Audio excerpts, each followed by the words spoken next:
Tyrogen Phi Fraternity and Sorority.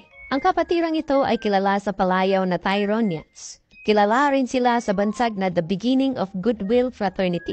Ang kapatirang ito ay naitatag noong 7 ng Oktubre taong 1987 sa Baliwasan Chico, Baliwasan Grande, Zamboanga City. Ito ay pinangunahang itatag ni Porfirio Poligaga Carpio. Ito ay binubuo na magkakaibigang may matatag na samahan na higit pa sa magkakapatid.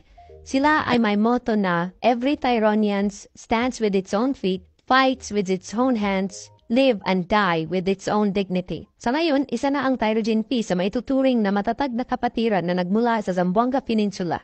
At unti-unti na rin silang yumayabong sa buong kapuluan. Long live Tyrogen Phi! Long live Poligaga Carpio! I love Tyro, ako'y tigre, yan ang ating isigaw. Sa lahat ng brad at sis, Luzon, Visayas, Mindanao, walang ibang mag-aanga ng bandera ay ikaw. Pangalagaan ang pangalan, wag na wag kang bibitaw.